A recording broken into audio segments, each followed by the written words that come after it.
You could pick anybody to go on, I don't know, MSNBC and defend the pro-life position. These two would be my number one and my number two. These are choice number one and choice number two. Now I don't know who I should introduce first. I guess I'll introduce Stephanie first because she's the guest from the farthest away. Stephanie Gray Connors, our guest this hour. She's the author of very fine books, including Conceived by Science, which is about thinking carefully and compassionately about infertility and IVF. She's the author of Start With What? 10 Principles for Thinking About Assisted Suicide, but is known most for the phrase "Love Unleashes Life." That's her book, Love Unleashes Life, Abortion and the Art of Communicating Truth. Stephanie Gray Connors, thank you for being with us. You are welcome. I was going to give you a hard time for saying you're number one and number two and say, well, which one am I and which one is Trent? I can't, I could not divulge. But you're number one, Stephanie. Our other guest is... I'm just glad I made it to number two. I think I've been at number 5 for a long time now. With a bullet, Trent. Number 2 with a bullet. Oh, maybe people don't know what that means anymore. I should probably explain that. But first of all, let me introduce our other guest, Trent Horn, of course, a great apologist for the faith and a great apologist for human life and its care in every stage. Trent Horn, the author of Persuasive Pro-Life, among many other things. And he does the Council of Trent over at TrentHornPodcast.com. Thanks for being with us, Trent. Thank you for having me. Do you know what number 2 with a bullet means? Why we say with a bullet? Do you have any idea? You are so young. I've heard it in songs before, yes, but I don't know the meaning. Okay, so like if you got on the charts back in the 60s or something and your song was going up, like, today it was number 42, tomorrow it's 38, and then it goes, if it's just going right up the charts, you'd say, number 38 with a bullet, meaning it's shooting right up the charts like a bullet. So there was not a violent reference. I didn't want you to feel that it was a violent reference. Okay.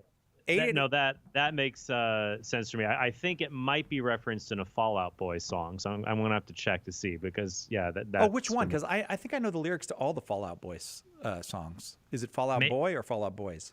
Fall Out Boy in the singular. Yeah, I love his music. Is it a him? All right. 888-318-7884, the number. Trent, let's just start with you.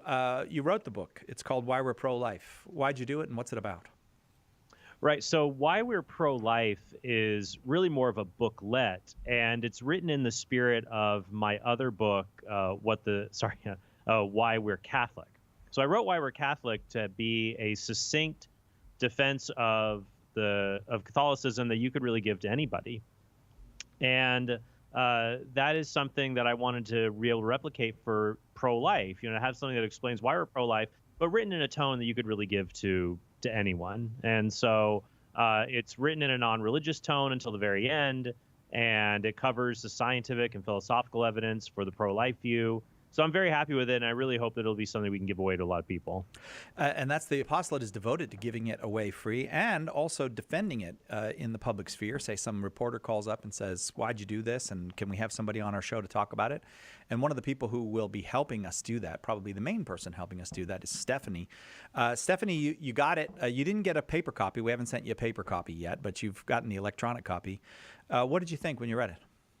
Oh, it's excellent. And what I appreciate about it is, as Trent has pointed out, that it's concise, because we are living in a Twitter culture, right, where people want things, in a short sound bite. And of course, you can't distill the pro-life message down to a tweet length, but we don't have to go on and on at Bible length in terms of proclaiming why abortion is wrong and we ought to protect preborn children. So it does an excellent job of really communicating the pro-life message clearly and succinctly. Now, either of you can take this, but do you think it's the kind of thing, I would think if I'm running a pro-life ministry where I'm trying to help people come to the pro-life position, I could order a few thousand of these and give them out at events and share. Does that make sense to you both, that they can just so easily be, and you can order them. I'm going to read the script in a minute about how people can order them, but it just seems like a no-brainer. If I was pro-life, I'd just put these out. Absolutely. And again, because of its short length, that makes it something very easy for groups to order en masse and distribute. And because it really covers the fullness of the pro life perspective, it goes through the hard cases, it addresses rape, it addresses the circumstance of the woman's life being in danger. And as Trent has pointed out, just talking about the science of when life begins, human rights, and so forth. Of course, he can dive into all that even more having written it, but I definitely want to really throw my endorsement out there that groups should be ordering this and distributing it far and wide. That must be a thrill for you, Trent. I mean, you already wrote the most popular book that Catholic Press has ever printed. This is, I mean, we have some things that we have done before that have had the millions of them given away, including Pillar of Fire, Pillar of Truth. I apologize, Cy. I've lost audio in my headphones, so unfortunately I can't hear if you ask me a question. Okay, no, I'm just waving. I'm just waving and saying hi. Now you're kind of back. I'm really enjoying. Oh, now I got back on that. That came back. This has got to feel good to you, Trent, that this is probably going to be in the millions that we'll get out of these. No, I'm just nodding. Yes, it does feel good. Whenever you ask me, I'm hearing about 3 or 4 different people talking, but you stayed in the group side. No worries. Well, all right, we got to get that straightened out. The number is 888-318-7884. If you have questions about why we're pro-life, either the booklet or just the fact that we're pro-life and why we are, 888-318-7884. Stephanie, I'm sure people have asked you this. What do you say when someone just says, why are you pro-life? I say I'm pro-life because I believe in human rights, because I believe all humans are equal. And as a result of our equality, then we all ought to be treated with respect. And that means from the youngest to the oldest to everyone in between.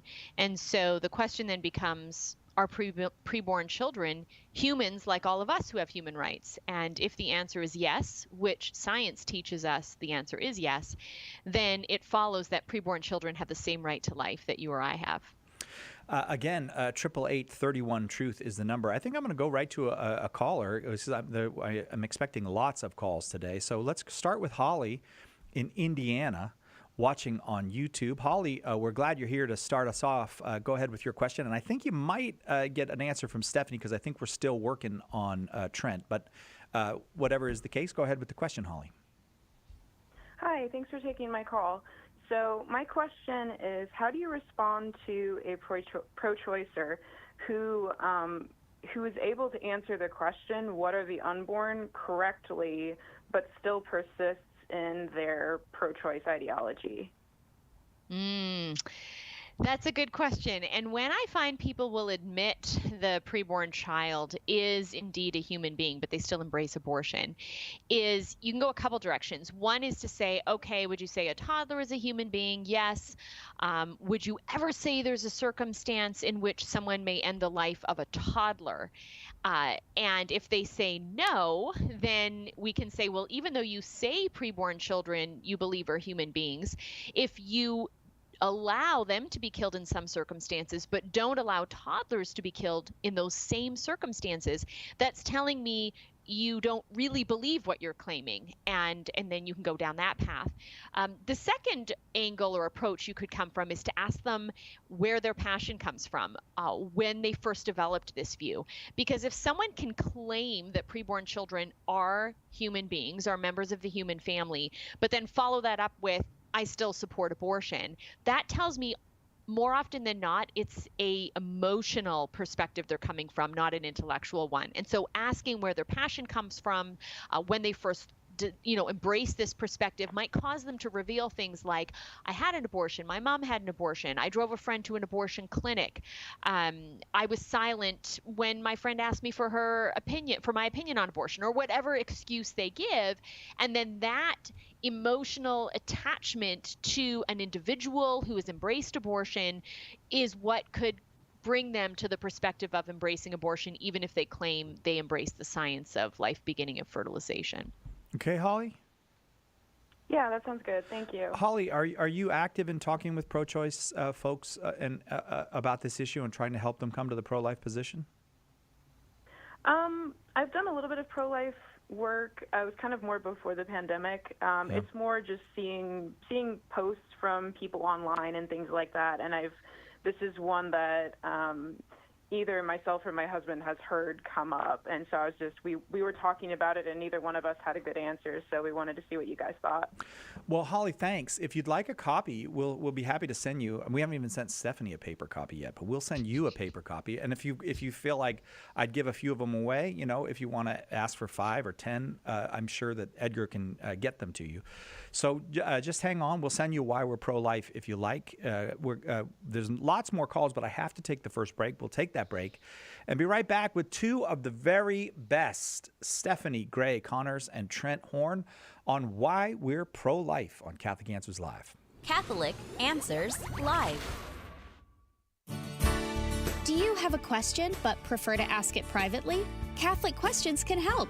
Go to CatholicQuestions.com to ask your question online, email us, drop us a letter, or give us a call. Longtime Catholic Answers Live apologist and author Jim Blackburn or another Catholic Questions apologist will be happy to assist you. Catholic Questions proudly supports Catholic Answers Live, so visit us at CatholicQuestions.com today. That's CatholicQuestions.com.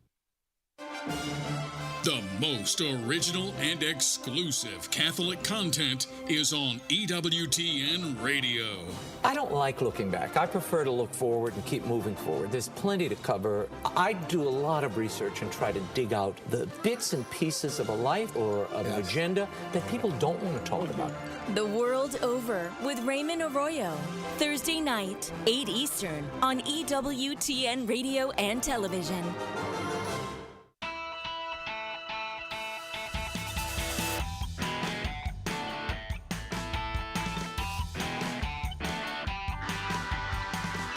Welcome back to Catholic Answers Live. Why We're Pro-Life. This hour and next hour, it's an exciting day for us here at Catholic Answers, a project near and dear to the hearts of everyone here, including our president, who went out and raised a whole bunch of money so that we could give this book away free, this little booklet away free. A very direct answer to the question why we're pro-life. It'll help you make the argument. It'll help others make the argument, and maybe help some come to see the sense of the argument. Our guests this hour are Stephanie Gray Connors and Trent Horn.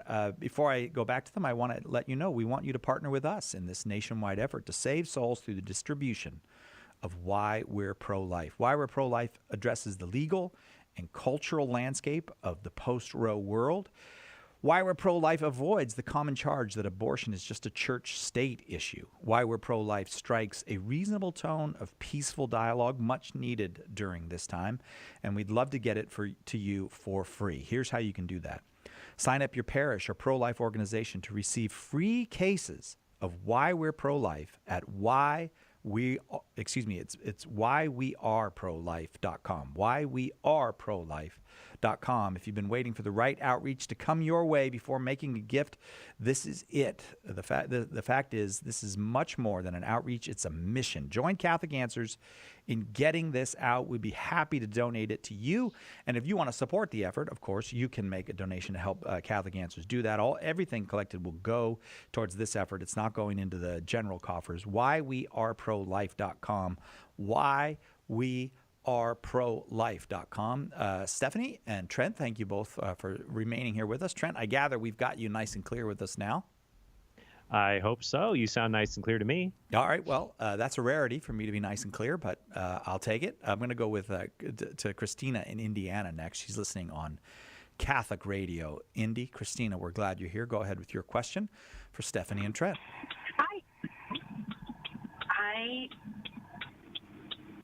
Hi, Christina. Sorry, I was just switching you from speaker to my phone. Oh, you're my hero. Thank you, Christina, for doing that.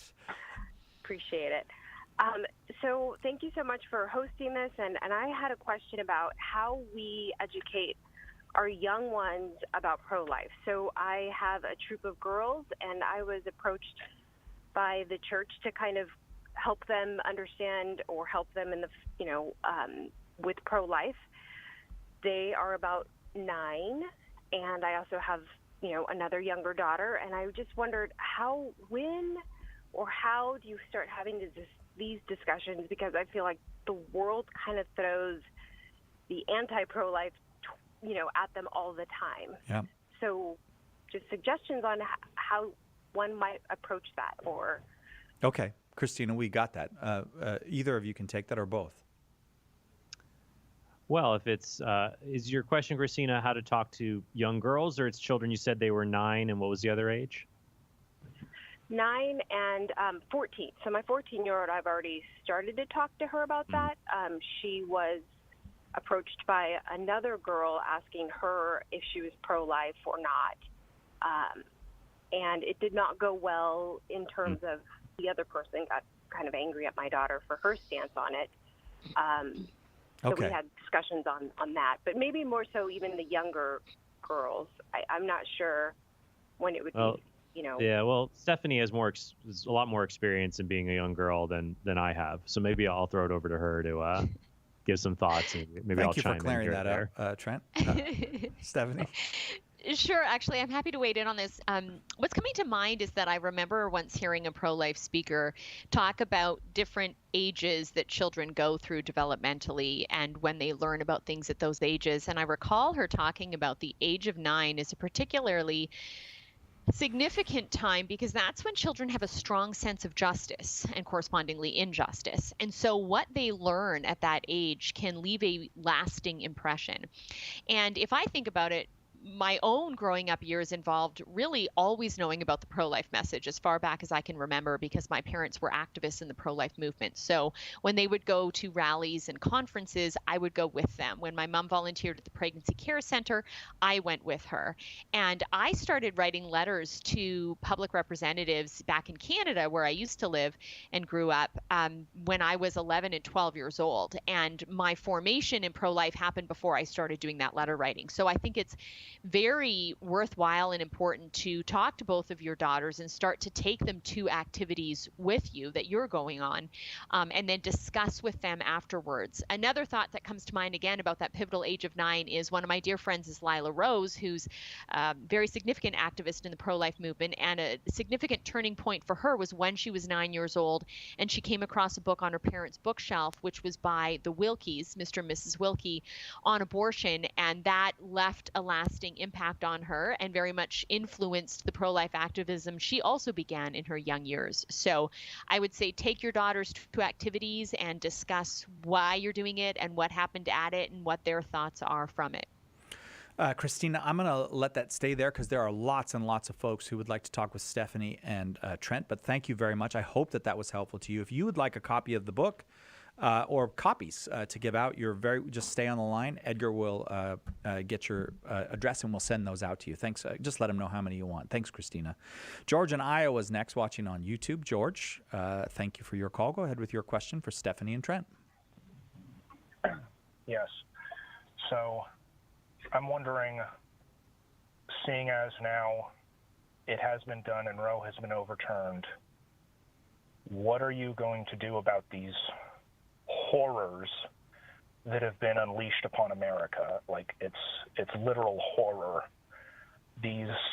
Because these intellectual discussions and philosophical arguments and questions of principle, these are not softening the blow that red states have inflicted, because you have people making laws who don't even know what an ectopic pregnancy is, because they don't care, and they're going to say, we're going to make sure that no doctor can do anything to protect a woman from dying from a pregnancy, and if they do argue it, we're going to go George? after them. Are you okay? I want to hop in here. George, you're kind of throwing a lot out there. Can you give me an example of a politician who's making a law that the politician doesn't know what an ectopic pregnancy is? Do you have a specific example? I'm afraid I don't have the citation for the exact Republican representative that I saw. Sorry. But then how do you know this is happening? How do I know that it's happening? Yeah. Would you want...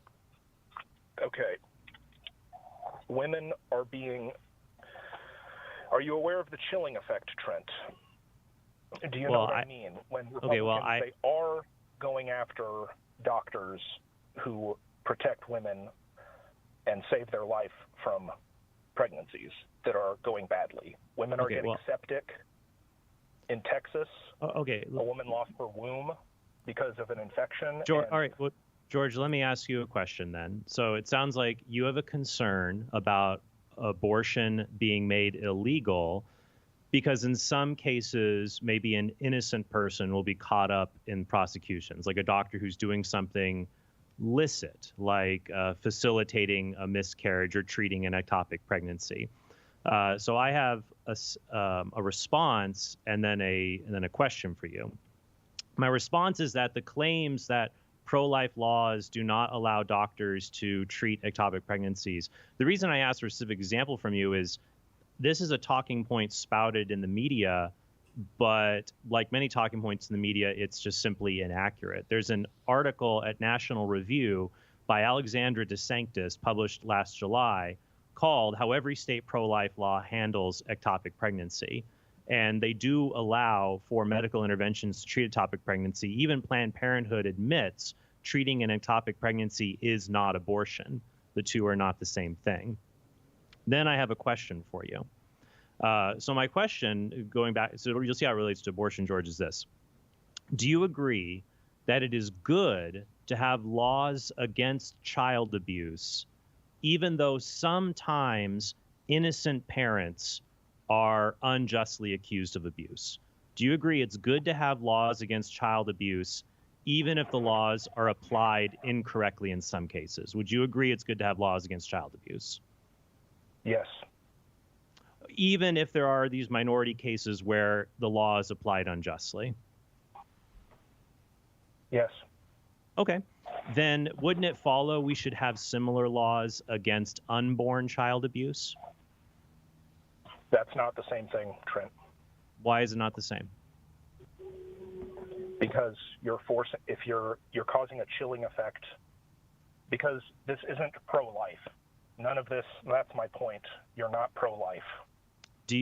George, do you think any abortions should be illegal? I believe that it is the woman's decision. To do what? How do you know? Listen, you're going to have death panels where hospitals are going to cover their rear end. George, do you think a woman should be able to decide to kill her baby after it's born, like if she didn't know she was pregnant and just gives birth at home? Should it be her choice? Why are you asking that? Why? Because I need to know what kind of moral compass you have. What are we talking about? That's what I'm trying to figure out. In order for me to know, you're trying to do a reduction to absurdity. Oh well, can you just do it at any point of someone's life? We're talking about abortion. We're talking about bodily autonomy. I have a question for you. What is abortion, George? If you hit someone with your car, should the state force you to fuse your circulatory systems to keep that person alive, your victim, even though it's your fault?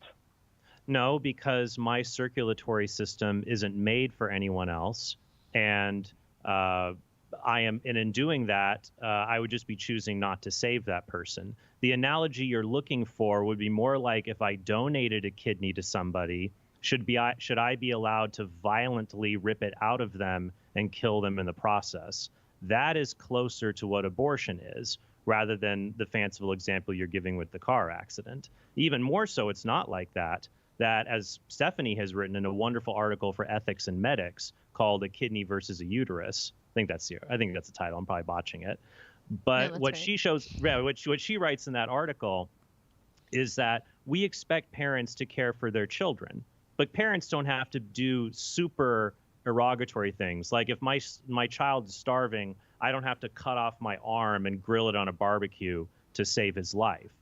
But a little baby has the right to the food and shelter he needs to live, whether that's the right to nurse from his mother's breasts, if that's the only thing that will keep him alive, or the right to food and shelter within the womb. No one has a right to my kidneys because my kidneys were made for me, not for anybody else. But for whom is the uterus made? Well, clearly it's for the child. If the child has any rights at all, he has a right to the one organ designed to sustain his life. So, but if you'd like more clarification on that argument, you can check out Stephanie's article.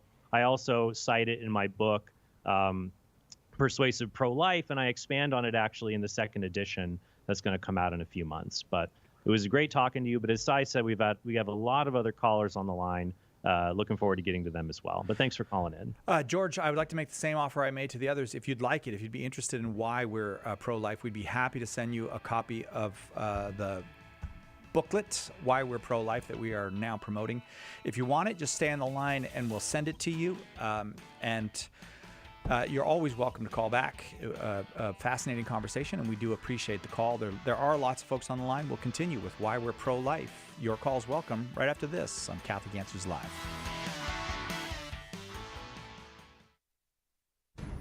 The recent decision by the U.S. Supreme Court to overturn Roe v. Wade was a monumental victory for the pro-life movement. But the fight is far from over. With our new booklet, Why We're Pro-Life, we have produced the perfect tool to prepare you to have peaceful and convincing conversations to shed light on the truth about human life from conception to natural death.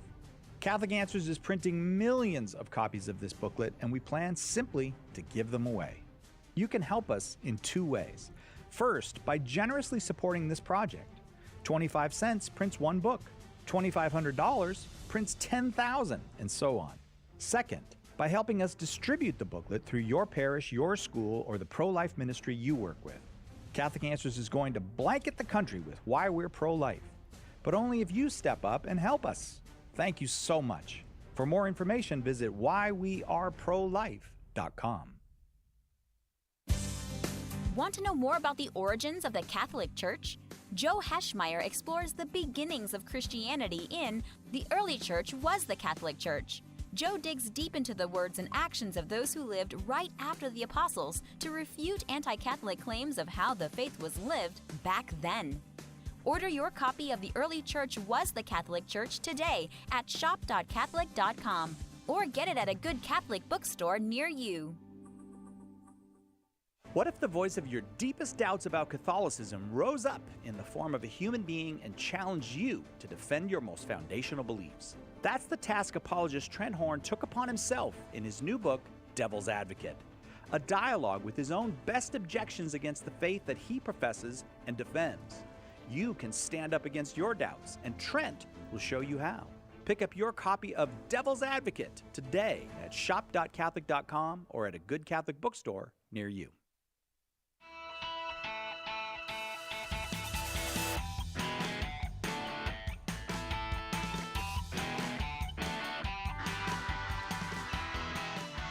Welcome back to Catholic Answers Live. I'm Cy Kellett, your host. Our guests are Stephanie Gray Connors and Trent Horn, both of whom are here to talk about both the pamphlet that we have out, or the booklet, I should say, Why We're Pro-Life, which we're giving out.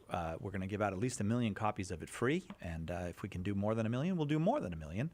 The author of that booklet is Trent Horn, and now, I'm so happy that Stephanie is here for this, because this really shows the true majesty of what we are doing here at Catholic Answers Live.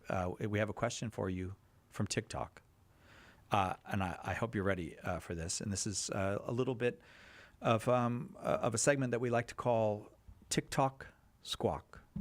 Go ahead, Thomas. So I just want you to know, and I want the listeners to know, on this segment, when I ask a question from TikTok, I will usually go back in, grab the clip, and then turn it into a TikTok video on its own. And I just want you to know, Cy, that I never include the part where you say the name? A different segment name every single time. But this is, I finally got a good one. TikTok Squawk. That's good. Maybe we'll let a little rhyme. Maybe we'll let the viewers decide this time. Let Stephanie answer the question, Thomas. But yes, Stephanie, thanks so much for showing up today and agreeing to do this. This was a question that was not asked of us directly, but I saw it floating around a lot on the platform, especially in the wake of Dobbs. And it was essentially saying, you know, I'm not pro-murdering babies. I'm pro this woman in this tough situation, this woman whose life is being threatened, this woman who was raped and was not expecting to be pregnant. And so how would you answer someone who comes up to you with, I'm not pro-murdering babies, I'm just pro-women in tough pregnancies who don't have a choice? Again, like the other caller I spoke to, I think there's a number of directions we can go in. So one direction is to say, okay, if you're not pro-murdering babies, what is abortion? And get them to define that. if you believe in not murdering babies, when does a baby's life begin? Would you be against anyone murdering a baby's life after birth? If yes, okay, what about a day before birth? What about a month before birth? And keep moving back in order to get that person to basically draw their line in the sand and then see what that line is based on in order to expose the holes in their thinking and in their argument. When they speak about not being pro-murdering babies because they're in favor of supporting a woman in crisis, we can agree with them. So the other angle we want to take is to say, hey, I have common ground with you. I agree that we need to support women in crisis, that we need to have compassion for people who have been victimized. The question is, when we have compassion for someone, when we support someone, are there certain ways we can support them that are unethical and other ways that are ethical? And then you can make an analogy after asking that question. And so the analogy you can say is, look, let's imagine someone is parenting their newborn baby and they are stressed out. Their baby is screaming all the time. They feel like they're going crazy. Do you have compassion on that new parent? Absolutely. Do you want to support that new parent? Absolutely. Now let's imagine you supported them by bringing them a meal. I think that's great. Or imagine you supported them by saying, hey, do you want to just sit in another part of the house and read a book while I hold your baby who's screaming? I think that's great. What if another option you suggested to support this person was to say, look, let me just beat your baby until they stop crying?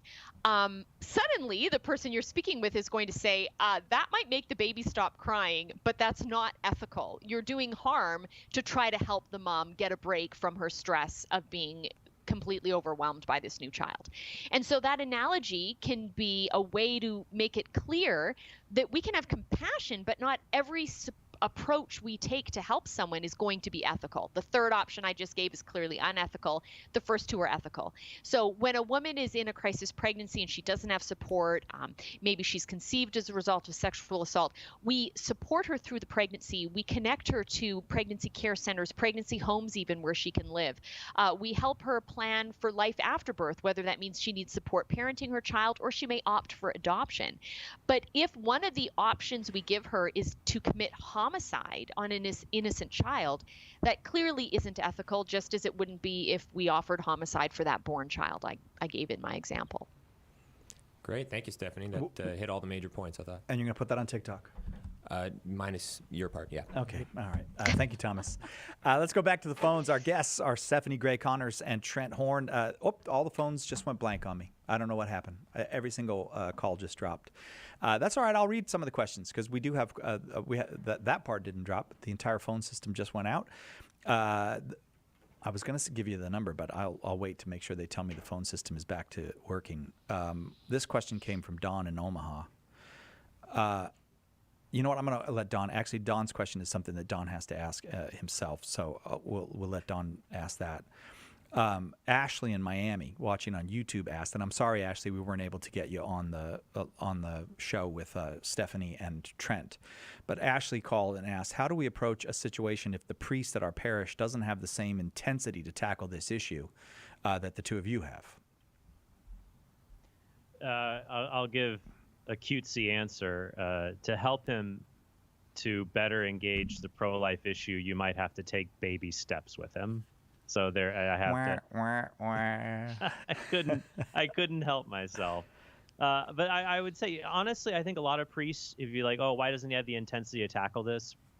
Look, it depends what you mean by it. They're usually really anxious, knowing that if they speak on a controversial issue like divorce after remarriage after divorce, contraception, abortion, homosexuality, that there are hurting people in the pews in front of him, and he's most of the time he's concerned that what he's going to say will further cause pain to them, and he might feel like it's not worth it, and he just doesn't want to stir the pot as much. So I think providing him ideas, saying, hey, I'd love to volunteer and do a baby bottle drive to help the local pregnancy center, starting with things that are very innocuous. Could we have a pro-life speaker come to give a talk after Mass, someone who's vetted from the diocese, for example, that's been highly recommended, someone like Steph or myself or many others like that a pro-life officer would recommend. And then also just, just suggesting those ideas, say, hey, we'd love to do this. Could we volunteer for that? and then, maybe offering to have literature, like to give him a copy of my booklet, Why We're Pro-Life, saying, could we have these to give out to people after a Mass in Respect Life Month, for example. And then pray for your priest. Pray for him to have the words to reach others, that he'll know that maybe the easiest thing he can do is just to be able to offer to people, hey, if you're really hurting from an experience with abortion, come see me in confession, come see me in my office. The church is here to help you. I mean, I'm not an expert in how to help necessarily at this level, but I think if you start bit by bit and pray for them, you can make a lot of progress. Ashley, I'll say thanks very much for the call. I'm sorry that we weren't able to give you on. Stephanie, did you want to add anything, or because the phones are working and I can go back to the phones now? I thought it was a great answer, so let's hear from more people. Let's go. You know what? Don, who I mentioned before in Omaha, Nebraska, is first back on the line, of course, listening on Spirit Catholic Radio. Don, thank you for calling back. I'm sorry that we had that problem. Go ahead with your question for Stephanie and Trent. That's okay. I appreciate it. I have a friend who grew up without a dad. He bounced around between his mom, his aunt, and his grandparents, and he's an atheist, right? And so when Roe versus Wade was overturned, we were talking, and he said something to the effect that if he would have been aborted, the world wouldn't be any different. There'd be nothing. There'd be nothing there. I mean, he wouldn't. The world wouldn't be any different. And the only thing I could come up with at the time was that, well, I feel like I'm better because you're in my life, and I had nothing else. And I just wanted to know if you had something else, because, I got to say, Don, I love your answer. I don't know what Stephanie and Trent are going to say, but I love it. Stephanie? Yeah, I mean, I think you took the right approach. You spoke to how he has impacted you. And that's often where it begins for people whose sense of self-worth is so low that they think their presence in the world is insignificant, is to be able to let them know they are significant and to be specific. So maybe even you could bring the conversation up again and say, I've been thinking even more. And this is what I said when you first made your comment. But there are more ways that you've really positively impacted my life. Remember when, and there was this other time, and actually maybe take it to prayer, to have memories that you can bring up in that conversation of all the positive ways that he has influenced you, in order to then ask him to consider his comment in light of that. And how would he feel not being in your life because of abortion? And then to ask him if there's anyone in his life who he believes he is bettered by their presence. Don't say, is it me? But to see what answer he gives. Maybe it is those grandparents. Maybe it's the mother. Maybe it's some friend. Who knows? But the point is to start to get him thinking through the exchange of people that have blessed him, so that he can see, even if he can't see his own self-worth yet, and even if he's not ready to fully receive his own self-worth with your validation, which is certainly very important, maybe if you can get him to start to see other people's value to his life, then he can see, okay, it's all about, what do I do with this gift of my life? Do I do damage and hurt people with it, or do I be a blessing to people? Trent, you can add more if you'd like. No, I think that's a great answer. I definitely agree. What do you think, Don? Well, I think that's a good idea to try to reference other people in his life who have, well, what would you do without that person? And how would you feel if that person wasn't there? I'm glad that was helpful to you, Don. If you'd like a copy of the book, Why We're Pro-Life, or if you'd like copies of the book, Why We're Pro-Life, we'd be happy to send them to you. Just hang on and we'll get you connected with Edgar, and he can send them off to Nebraska. Easy as pie, we can get it to Nebraska. And we'd be happy to do that if you'd like them. There are more calls on the line, but I have to take a quick break. So if you all will just be patient with me for a minute, we'll take this very brief break and be back with Why We're Pro-Life with Stephanie Gray Connors and Trent Horn on Catholic Answers Live right after this. There's only one Catholic Answers Live. Underwriting for Catholic Answers Live is provided by Real Estate for Life. Real Estate for Life connects home buyers and sellers to real estate agents while supporting pro-life organizations. On the web at realestateforlife.org. Do you love praying for people? Have you ever wanted to use your gift of prayer to share Jesus with others and build up the body of Christ? Start a public prayer station with St. Paul Street Evangelization. Listen to people's needs, pray with them, or invite them to meet you at church. St. Paul Street Evangelization can help you get started. Find out how at streetevangelization.com. That's streetevangelization.com. This is Toya Hall, Vice President of the Guadalupe Radio Network. Catholic Radio has the power to transform people's lives by proclaiming the fullness of truth with love and clarity. Catholic Radio equips the faithful to address the problems that face our world today and from a uniquely Catholic perspective. Daily doses of Catholic Radio helps to build strong and faithful souls for Holy Mother Church. The world needs EWTN Catholic Radio, now more than ever.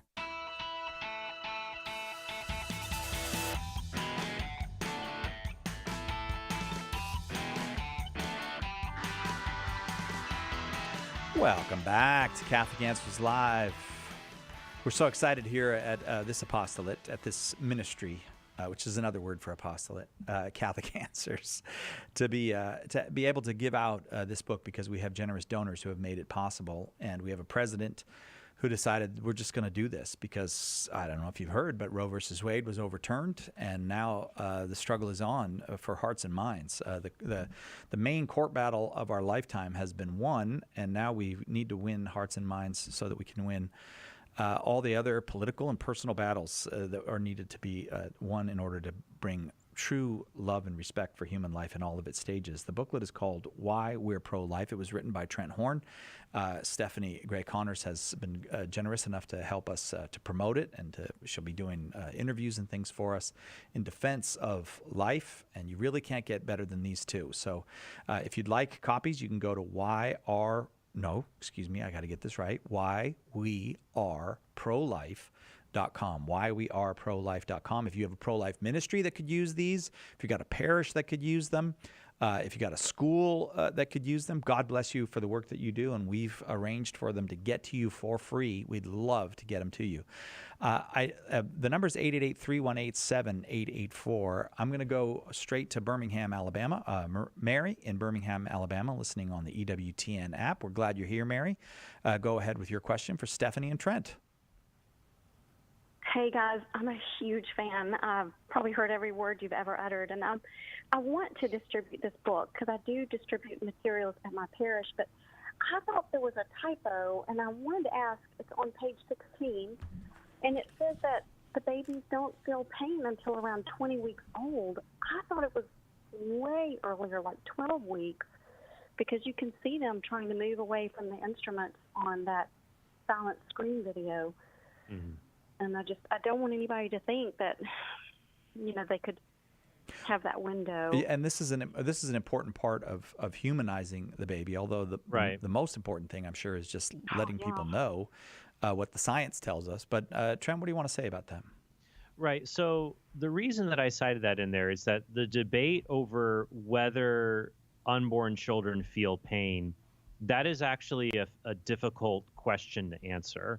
Because pain is a subjective experience, right? You normally, in order to see whether something is painful for somebody, we have to ask them, does this hurt or not? Because there are some people who, you'll give them a painful stimuli and it doesn't hurt them at all. For other people, it can be very painful. So they have to respond and tell you it hurts or it doesn't hurt. And so when it comes to unborn children, obviously they can't tell us that. So we have to make those inferences indirectly. The reason that I said in the booklet that it's probably not until 20 weeks is that that's where a lot of the scientific consensus seems to be. There are some studies and research coming out recently that may push it back as early as 12 weeks. But I picked 20 weeks because states that have tried to pass laws to protect children from painful abortions, laws like the Pain Capable Unborn Child Protection Acts. There are states and others have tried to pass these laws saying you can't abort children who can feel pain. Those laws have set the limit at 20 weeks based on the most scientific evidence that can be marshaled. You might have some evidence for pain at 12 weeks, but you have a lot more evidence for 20 weeks. And so I just tend to be very conservative in the evidence I put forward for my positions. However, I also make it clear in that article that even if unborn children could feel pain from the moment of conception, that would not be an argument against abortion, even if they could feel pain. Because dogs and cats, that would only be an argument for painless abortions. Because dogs and cats feel pain, but we still euthanize them. We just make sure to do it in a painless way. So abortionists, if there was a problem, they might just switch to a more painless procedure with an anesthetic, and it would still be wrong. I agree that noting that unborn children can feel pain can help people to question abortion. The reason I put 20 weeks is that's where if I had to go and argue this in public, I could make a pretty strong case for 20 weeks, not as strong for 12, just to make that fact. But then I point out that the question of feeling pain is irrelevant to the wrongness of abortion or killing, because you can kill a rat that feels pain, and there are born people in reversible comas, the disabled who can't feel pain, and it's wrong to kill them. So it's not essential to the question of whether you have a right to life or not. But there you go. So. Mary, I'd love to make it a longer conversation too, but there's just too many folks on the line and not enough time with Stephanie and Trent. But if you hang on the line, we would love to send you the copies that you, whatever copies you'd like to get of Why We're Pro-Life. Hang on, and Edgar will get it to you. Thank you so much, Mary. Bridget in Connecticut is next, listening to EWTN on Channel 130, Sirius XM Satellite Radio. Bridget, we're glad you're here. Go ahead with your question for Stephanie and Trent. Yes, good evening. Since we are in Respect Life Month, I feel that we need to really educate people more. And there's a forgotten group of people, the fathers of all these children who are conceived and then aborted, that I think that we need to pray for those men, and we need to maybe somehow start to make men more aware of their responsibilities and the consequences of their actions. It's not just a woman's issue. And I always feel when we talk about abortion that it is always a woman's issue. Stephanie? Yeah, I think you make an important point, and I think one way to draw that message out in our parishes is to see if anyone is willing to share their testimony, a man who regrets involvement with abortion or who tried to stop a girlfriend or wife from having an abortion and she nonetheless went ahead with it. There's a great organization called Silent No More Awareness where women who regret abortion share their testimonies, but there are also men involved in that organization who also share their testimonies of losing children to abortion. So you could start by contacting that group, see if there's any men that you could even share a video of their testimony at your parish. And then as a result of that, it's possible that there's a man in your parish who's very convicted by that witness and that testimony and wants to share his own. And then I think the message will expand from there. And again, Bridget, I'm going to leave it there because I don't want to leave folks wanting who want to talk with Stephanie and Trent. But we'd be happy to send you copies of the book, Why We're Pro-Life, as well. Just hang on if you'd like to get that. I'm going to go down over to North Kentucky. Bonnie Ann listening on 740 AM. Bonnie Ann, we're glad you're here. We are a bit short of time, but go ahead if you can get it in with your question for Stephanie and Trent. Yes, I had three little points to make, and the first point I think is eloquently said by Cardinal Lorenze several years ago when he was interviewed on EWTN. Speaking on abortion, he said that life in you belongs to somebody else, and you have no right to take it. And, that makes us think a lot, even like, when a woman's delivering, if something goes wrong, it's not for us to take the baby to save the mother, because the mother would be, if she dies, God forbid, she's naturally dying of a cause of bringing this beautiful person onto Earth. Bonnie Ann, I'm And going to let then them I guess- comment. I know you got 3 of them, but I'm going to let them comment because I'm not exactly sure how long it will take to get to 3. So we can come back to you. But either of you want to comment on that comment attributed to Cardinal Arinze that the life in your womb does not belong to you? Well, right, absolutely. Go ahead, Steph. Yeah, I was just going to say, when I think we talk about the right to life, what we're really saying is that life is a gift that's been bestowed on each of us by God. And therefore, if someone comes along and takes my life away, they're taking away the gift God gave me, and they have no right to take that from me. And so therefore, when a woman is pregnant, it's not only her body, but also another body that's involved in that situation. And that body, that preborn child's body, has been given the gift of life, and we don't have a right to take that gift away. Bonnie Ann, thank you for letting me do it this way. But go ahead. You said you got 3. Let's have number 2, and we'll see if we can get a response. Okay. Number 2 was thinking that if a woman was delivering and, the baby and the woman wasn't doing well, that if she should die, God forbid, she would be dying of natural causes. But at the very last minute, if they decide to do away with the baby so the woman can live, I'm not even so sure she would want that in the end, because she would realize that, what happened. And it's pretty hard to live with that, I would think. But it's just a matter of, is she dying of natural causes? And the Catholic Church has always said that. If she's dying of natural causes and this is what happened in birth, this is what happened. But I'm not sure, taking the baby's life is the answer. Either of you? Well, what I would just say is we should not kill the child to save the mother, and we should not kill the mother to save her child. Catholic ethics is very clear. We should not kill one innocent person in order to save another innocent person, but we are allowed to intervene to stop a disease or some kind of condition, even if it might result in the unintended death of another person. Sometimes we can only save one person, for example. Though in the case you're describing, if someone is that late into pregnancy, the fastest way to help in an emergency would be to do a cesarean section and to deliver the child. Even if it's somewhat early, at least you're giving the child a chance.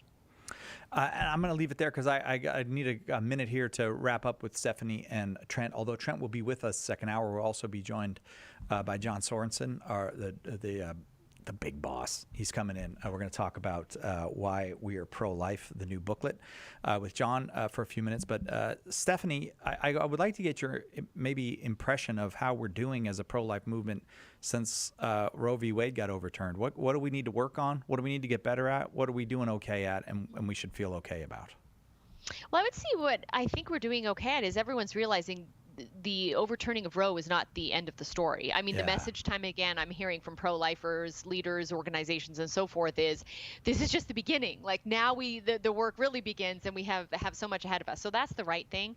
I think what we need to really work on is education, which is why this booklet is so important. And I encourage all the listeners and viewers to sign up to get their free copy and to help distribute it at their parishes, because as states begin to change laws and either make their states more pro-life or, unfortunately, in some places less pro-life, that's where the debate is going to happen. And there are so many people that simply are uneducated as to the science of when life begins, what the pro-life response is in these tough cases like rape and so on and so forth. And so we really need to seize this moment to do as much education as possible. And the beginning really can be at our parishes with this great booklet. If you'd like to get in touch with Stephanie Gray, maybe you'd like her for a speaker, or you want to find out more about her books or whatnot, you can go to loveunleasheslife.com. Okay, I'm never confident about which thing I'm supposed to say. Loveunleasheslife.com. Trent, I know you're coming back, so I'm just going to say goodbye to Stephanie. Stephanie, God bless you. Congratulations on the child that passed her first birthday and now is tearing up the house. And we just love all the work you do. Thanks for everything you do, Stephanie. Hey, you're welcome. I'm going to go breastfeed. Well, Trent, did you want to make any announcements? No? Okay. No, I'll be sticking around, and that's never my excuse to be heading out. So LoveUnleashesLife.com. Find out all about what Stephanie Gray Connors is doing and is up to. And if you'd like the booklet, or if you'd like to support us in getting it out to as many people as we're going to give away at least 1 million of them, go to whyweareprolife.com. Whyweareprolife.com. Hang on, the big boss will be here, and Trent and I will be here too, right after this on Catholic Answers Live.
Welcome back to Catholic Answers Live. I'm Cy Kellett, your host. You never saw a room full of men turn beet red faster than Stephanie telling us she had to go to breastfeed. Grow up. We need to all grow up in here. A bunch of children in here. There was no women in here with us, and none of us knew what to say because Stephanie's a good mother. Come on, fellas, grow up. Cy, I hate to jump in, but I feel like you're being a little bit offensive. I think the American Academy of So-Called Pediatricians has said you have to call it chest feeding, not breastfeeding. Are you kidding? Is that real? Oh yeah, that's real. I'm never saying that. I'm not even saying that for a joke. That's just weird. Hey, why we're pro-life is the name of a new booklet from Catholic Answers Live. The Apostolate is on track to give out 1 million of these for free because the Roe versus Wade decision was overturned, and we all kind of look around at each other and go, well, now we can get started. I mean, there was kind of this one focus for the pro-life movement for so long because until it got overturned, there weren't much we could do. But now we can make a real difference, and we're trying with why we're pro-life. If you'd like to call and get in on the conversation about why we're pro-life, 888-318-7884. If you want to get some copies of the book for your pro-life ministry, whyweareprolife.com is the website, whyweareprolife.com. In the studio here with us, Shane, who designed it, David, who raised a lot of the money to pay for it, Trent Horn, who wrote it, and John Sorensen, who wants to take all the credit for it. Hi, John. Exactly. I'm just kidding. It's all me, dude. John is our chief operating officer. Is that right? COO? Chief op? Is that what I say? The coup, man. Yep. You're the coup, the chief operating officer. And let me just say this. We got a lot to do around here. We're trying to defend the Catholic faith day in and day out. We do it on the internet. We do it on all these apps, and we do it on the radio, TV, anywhere people will have us. Why are we getting into the pro-life business? What are we doing here? Because it's wrong to kill babies. Okay, thank you for coming, John. John, and that will bring the show to an end. I have to Okay. tell you something, man. Yeah? I was born in 1973 to teenage parents. And so that's the John. year Roe versus Wade was passed. Right. And so this issue is very close to my heart. Certainly my parents could have made that choice to abort me, and they didn't. And I'm here to be a pain in the butt to all you guys. And you're very good at it, and we're glad you're here. And see, I'm 1964, so there was nothing they could do about it. Not that they wanted to, but I do realize that's a real thing for every child born after 1972. Is it could have been you. Exactly. So I mean, it's but we also recognize. I think my wife, God bless her, when we were dating, she schooled me on the abortion issue. Did she really? I was not a practicing Catholic. I considered myself an atheist, and we went on a date, and she just straight point blank asked me, are you what do you think about abortion? And we started. Wait, this first date? Yeah, first date. Amy is hardcore. My wife is the hardest core, man. She's like Wonder Woman. She doesn't play around. Yeah, so she started up a discussion about that. To her credit, she was very. I don't want to say easygoing, but calm when we talked about it. Yeah. She was very calm. She didn't lose her temper or, and I made the old, well, I wouldn't do it, but, I'm not going to tell someone else not to do it. And she said, well, either it's wrong or it's not. And I went home, after that date, and my roommate was watching Unforgiven, the Clint Eastwood movie, and there's the scene where they shoot the guy. The kid shoots the guy, and then he's awful. He's in the field, and he's getting really nervous about that he just shot somebody. He's stressing out. He never thought about the implications of that. And Clint Eastwood says to him, "It's a heck of a thing, killing a man. You take away all he's got and all he's ever gonna have." Yeah. And as an atheist, I started thinking about that, and I was like, "Wow, that was that person's one chance at life," and that started to maybe turn my opinion started to change after that. And so it's just been the fact that we're doing this right now is a project that, if I have to stay up all night to get copies of these things and every night to get copies of these in people's hands, as many as possible, I'll do it. And you can be part of that if you'd like. Go to whyweareprolife.com and get your copies. We're serious about giving them out. We're not selling them to people. We're giving them out. And the more, the merrier. We do need your David, do we still need some financial help in order to do this? We're always happy to take it. Okay. Yeah, well, I mean, Fair if enough. people donate to this, that's just more copies that go that out. we can get out there. Yeah. So that impresses me that the chief operating officer of Catholic Answers is an atheist. So, I was for a long time. You've given up atheism. I'm not an atheist anymore. No. I knew that, John. I'm just kidding you. You have to believe in God to work here. I think that's one of the. That's one of the basics. Like one of the jobs. I actually think there's a document that we signed. It says several things like that. Yeah. You have to believe in God, and you have to sign your life away to Catholic Answers. I didn't recall signing my life away, but okay, thanks for the info. Now you tell me. A million of these is kind of a big deal, though. Yeah. Can we do it? Yeah, I think so. Really? Yeah. And just keep going. I mean, it'd be great if we could do 1 million in the next year. Yeah. That'd be awesome. But it'll get to 1 million. I mean, even Pillar got to 1 million. Yeah. That's like right. several million now. Right. A Pillar of Fire, sorry, the booklet that Catholic Answers is most Using famous the in-house for. shorthand. I know, right? Pillar of Fire, which defends the Catholic faith. What do you think of Trent's work I on like Columna de Fuego. Yeah, exactly. It sounds cooler that Columna way. de Fuego. What do you think of Trent's work? I think Trent is one of the best on this subject, and I mean him. One and of the two Stephanie. best. I mean, yeah, Stephanie Gray Connor is really good too. Number 1 and 2. Yeah, exactly. I mean, it was great to have them both on an hour, but I think Trent does excellent work on his. He's just really good. Well, he's listening now, so yeah, he is. I don't want to puff his head up too much, but he's just really good at creating a. Don't worry, John. Laura will deflate it shortly after the episode. Well, he's in this book especially. He did a really good job of writing it in a way that's not going to back people into a corner, and because as soon as you do that, people stop listening to. You could drop truth bombs on somebody, and as soon as they get defensive and back into a corner, they don't really hear anything that you have to say after that. They're mostly thinking about what is my next response going to be, rather than. And I feel like this book is very approachable. And I think it'll be helpful to a lot of pro-lifers who maybe they know all the arguments, but they need a little bit of help formulating a full, well-rounded argument in their own minds, and this can help to do that. If you want to get in on the conversation, we're talking about the new booklet, Why We're Pro-Life, and we're also talking about the fact that we are pro-life. And if you'd like to challenge that, or if you have a point you'd like to make or a question you'd like to ask about how to communicate our pro-life views, you're welcome. 888-318-7884. Trent Horn, our guest this hour. And just for this segment, our COO, John Sorensen, here with us. So if you want to ask John a question, you can do that too. 888-318-7884, 888-31-TRUTH. So we're in the pro-life pamphlet business now. And amen, brother. But here's the problem that we get. Yeah, well, that's a Catholic thing. Why don't you just, you Catholics, just don't get an abortion then? You know what I'm saying? I mean, except that the most, actually, all of our apologists make the case for life without ever, having to resort to where is that in the Bible. Yeah. You don't even have to be. I mean, I know people who are libertarians. There's a group called Libertarians for Life. I don't know if they're still around, but they were pretty active, I think, in the early 2000s. Yeah, they're still around. They're still around, yeah.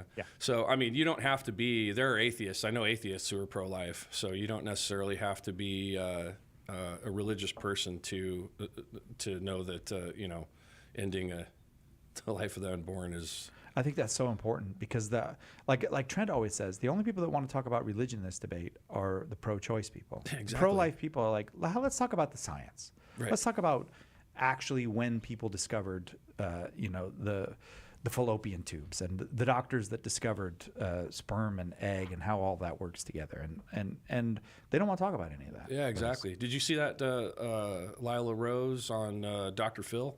I didn't see it. No, I heard about it, though. Man. I don't really catch Dr. Phil most days. So I went to see a live taping of that guy's show, man. I mean, I had to wear double masks and everything. But he doesn't get it. No, and he's a doctor. He's got a doctor in front of his name. I mean, I don't know if he's a legit doctor, but I think he's a feelings doctor. A feelings He's doctor? a doctor of feelings. Yeah, He is a psychiatrist. Oh, psychiatrist. Who has not renewed his license to practice, I think, since But still, he got 2006. basic anatomy. He should know how that.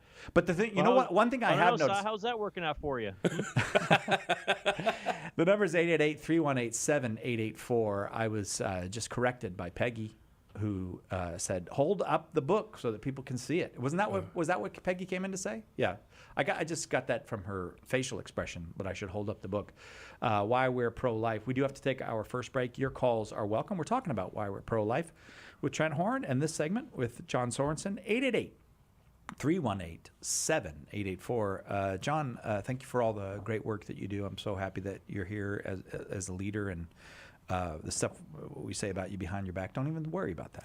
I won't. Don't even think about that. I'll sleep good Don't tonight. I bet you will. You guys are the best. No, you're the best, John. Get back out into the country. All right, where thanks. you live. All right, we'll take a quick break. Right back with more on why we're pro-life on Catholic Answers Live.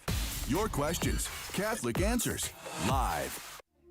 Underwriting for Catholic Answers Live is provided by Real Estate for Life. Real Estate for Life connects homebuyers and sellers to real estate agents while supporting pro-life organizations. On the web at realestateforlife.org.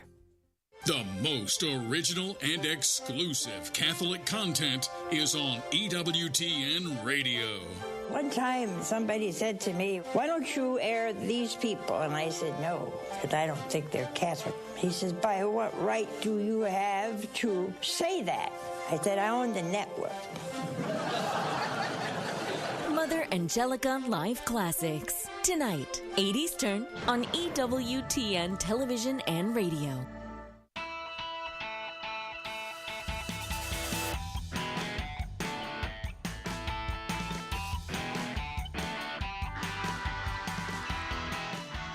I'm back now because I was watching Too Far with Laura Horn on YouTube, and I forgot that I was supposed to. I guess Trent's wife has a new YouTube thing. Trent is out of business. If Laura gets on there, people are going to like Laura so much better than him. Wait, we're back now? There are multiple comments saying that Laura is funnier than me, and so that's not that high of a bar to I was going to to say, cross. give her I'm a little bit of a challenge. Right, I'm a bit dour. Who did I hear sometimes. say the other day? Somebody was on with us and said Laura is the funniest person. Who was it?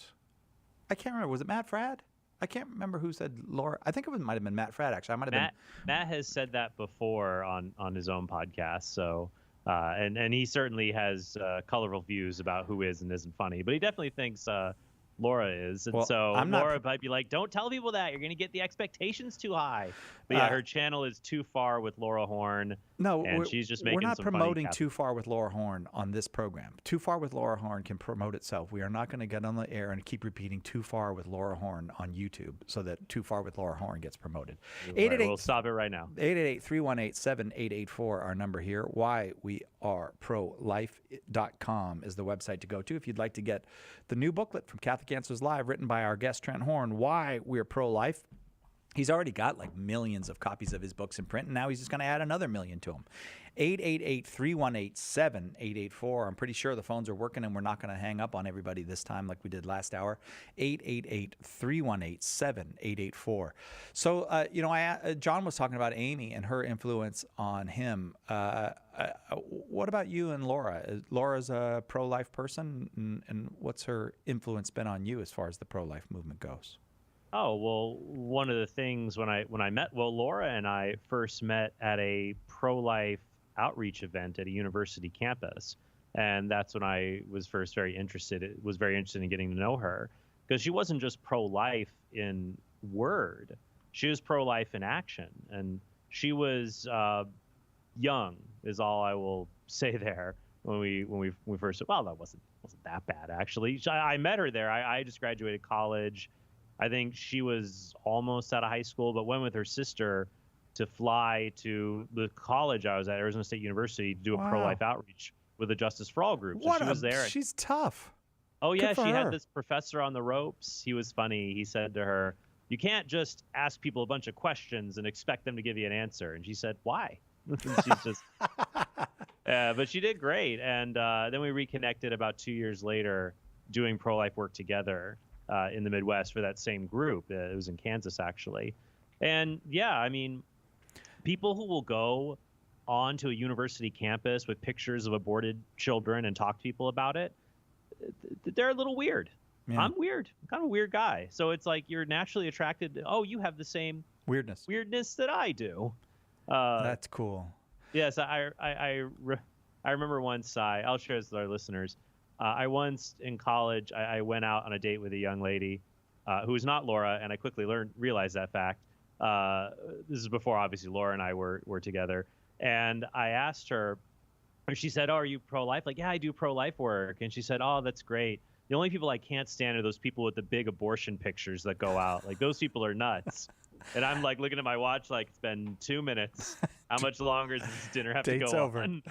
Yeah, but Laura is just like, no, and she takes our children to pray at abortion facilities, and she gave talks before I even met her, and we then gave talks together after that. So it's been really great to have a coworker in the vineyard with her to do that, and now she's having fun on YouTube as well. So there you go. 888-318-7884 is the number, and I am going to go right to callers. But I do want to ask you this, Trent, because John talking about his wife Amy, and you're talking about Laura, and Stephanie was here with us just a minute ago. Mm-hmm. I think that a lot of the media would like you to not know that these women exist. That, It's more than all half of just a women are bunch of- pro-life. Yeah, it's the idea that, and that's why. I want there to be more female Catholic apologists in general. We are working on that, Trent. We are working hard on that. I'm excited to see them. They have YouTube channels. They're going out there, and we're supporting them. But we especially need female pro-life apologists. Like having Lila Rose on Dr. Phil is just the perfect situation, because people. And what's funny is even there, Cy, on that. Did you watch that interaction? No, I still didn't watch it in the 2 minutes since John asked me that. Well, if you want, right? I couldn't remember. Did you say watch it or you didn't watch it? I did a review of it on my podcast. If you want to listen to that, so I do a review if you want a little play-by-play. But it's funny. The women in the audience told Lila Rose she was a traitor. She's not a traitor. Traitor to women. All women, WOMYN, have to be for ending the lives of their children in the womb if they feel like it. That strikes me as so anti-woman that you're not a real woman if you don't think like these, like we do, like the ladies at Dr. Phil think. Like there's brilliant women in the pro-life side, as we just heard from Stephanie. Yeah, and so they want to pretend they don't exist because they just frame the narrative as this is about men telling women what to do, and you put women up there, and then you actually have to talk about what it is people are doing and whether it's right or wrong. I would put Stephanie up against anyone on earth from Same the here. You pick anybody. Yeah. Pick any single person on earth to debate Stephanie Gray Connors on the life issue. I'll put my money on Stephanie. Let's go to Joanne in Ohio, listening on 1260 AM. The Rock. We love 1260 AM. Let's go ahead with your question. Go ahead, Joanne. You're with your question for Trent. So do we love this channel? Oh, thank you, The Joanne. question is very quickly. We were there, and there was a young girl getting shoved into the abortion place. And we prayed the rosary there every Saturday, but she was very unwilling to do that, and they were actually shoving their hands on her body. And we did see her brought out after they were done murdering the baby. Good But Lord. what we couldn't figure out was, like, what else should we have done? What else could we tell the people that are there these years?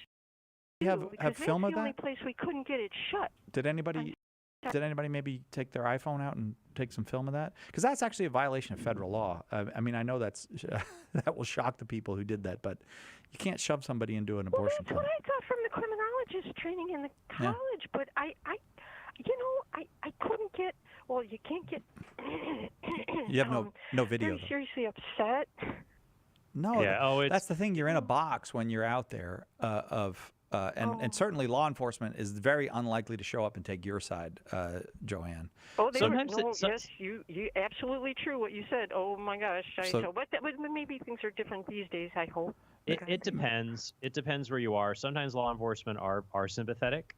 It depends who you get.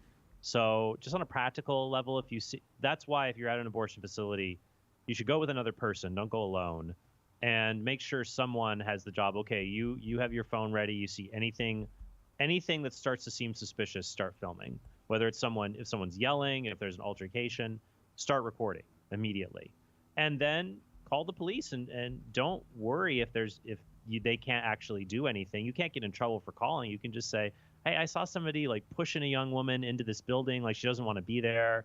I'm worried like she's being held here against her will. And just say, like, I don't know. I'm just really worried. And they'll send somebody out, and you can show them the video, and they'll make a judgment call. But you have the right to, when you call in good faith, to report something that you reasonably believe to be criminal or untoward or suspicious. So I think anybody in these situations, like if you are praying at an abortion facility and a clinic escort or a volunteer or someone walks up to you, turn on your phone, start recording immediately, because you heard that case recently, Cy, of the pro-life volunteers, like in Pennsylvania. He was alleged to have shoved a pro-choice volunteer because the volunteer was berating his 12-year-old son. We don't know exactly what happened. In fact, there is such low evidence, such minimal and really no evidence that he did anything wrong. The local police and local authorities did not charge him, but the Department of Justice sent a SWAT team to arrest him. And he could go to jail for 11 years because we have a radical pro-abortion president, a radical pro-abortion attorney general. And part of that is because of Catholics who voted for these people thinking, oh, maybe, they're not as radically pro-abortion as we think. Sorry, you're wrong. It's not just, can they... Here, I'm going to rant because I feel like it. And here he goes. Cut me off if you don't want to. First, Talk radio, Trent. Here it comes. Yeah, first they said, don't worry about voting for pro-life politicians because they're never going to reverse Roe v. Wade. And there were Catholics, quote-unquote pro-life Catholics, who are traitors, who are not really pro-life, who are saying, you can vote for someone who says they're pro-choice because we're never going to reverse Roe v. Wade anyways. And then we did get Roe versus Wade overturned. And some of these so-called pro-life Catholics, who are not pro-life, said, well, maybe we shouldn't have overturned Roe. Maybe this wasn't a good idea. And now they still want these politicians because they care more about their policies than about these children, frankly. And that it's not just that they enforce the status quo. They vigorously go after pro-life advocates. So look, we have to keep our wits about us. When you are praying, Jesus says in Matthew 10:16, be as wise as serpents and gentle as doves. So when you're at these facilities, be sure you can record and document everything and press charges whenever you can. Because sometimes, let's say a clinic escort will come out and push you, and a cop will come and say, well, you want to press charges, and you might think as, I want to be a Christian, I don't want to cause trouble. No, they'll learn they can get away with it. So record everything, press charges whenever you can, because it's the only way to maintain a fair playing field to save these children's lives. And then I would say if you encounter a woman who's been in this situation, just show her mercy, compassion, empathy, and point her towards a group like Sisters for Life or Rachel's Vineyard, who have post-abortive healing to offer someone who's been through such an awful situation. Joanne, thank you for occasioning that outburst from Trent Horn. Appreciate the call, and also many blessings on you and everybody who prays outside of abortion clinics. They're treated as if they're monsters. But if you've ever been out there, these are not the monsters. These people praying the rosary or doing what they can to bring grace where sin abounds. Joanne, if you'd like a copy of Why We're Pro-Life, or if you'd like several copies, maybe some copies to give out, just let Edgar know.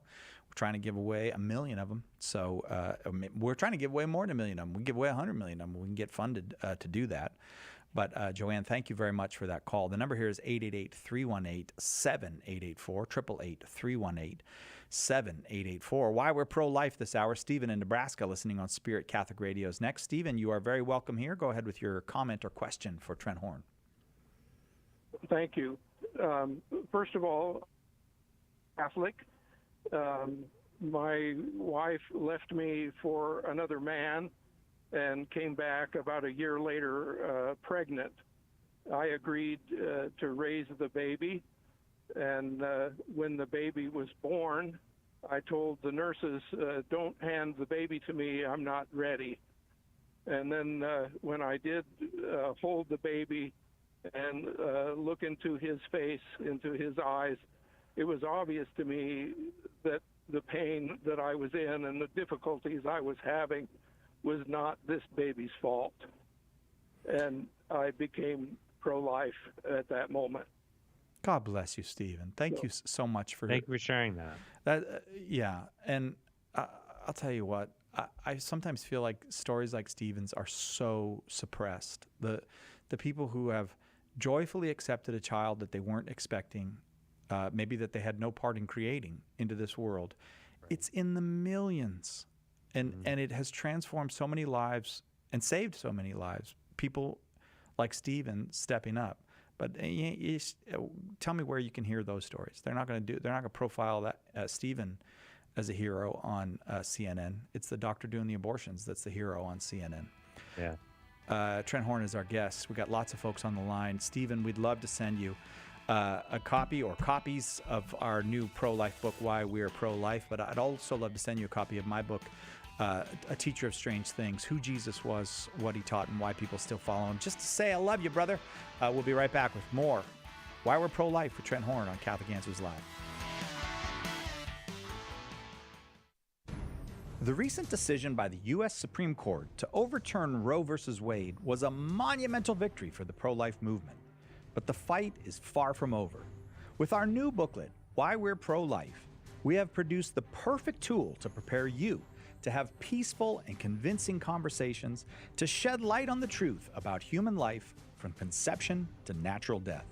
Catholic Answers is printing millions of copies of this booklet, and we plan simply to give them away. You can help us in two ways. First, by generously supporting this project. 25 cents prints one book.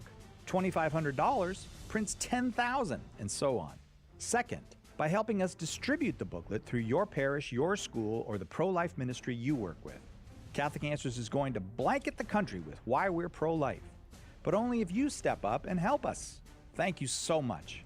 For more information, visit whyweareprolife.com. Want to know more about the origins of the Catholic Church? Joe Heschmeyer explores the beginnings of Christianity. In the early church was the Catholic Church. Joe digs deep into the words and actions of those who lived right after the apostles to refute anti-Catholic claims of how the faith was lived back then. Order your copy of The Early Church Was the Catholic Church today at shop.catholic.com or get it at a good Catholic bookstore near you. As Catholic apologetics have gotten stronger, Protestant responses have gotten stronger as well. And now they have their own answers to rebut the standard Catholic proofs. Don't fret, we've got you covered. In his new book, Meeting the Protestant Response, apologist Carlo Broussard gives well-reasoned biblical answers to Protestant comebacks. Order your copy of Meeting the Protestant Response today at shop.catholic.com or ask for it at a good Catholic bookstore near you.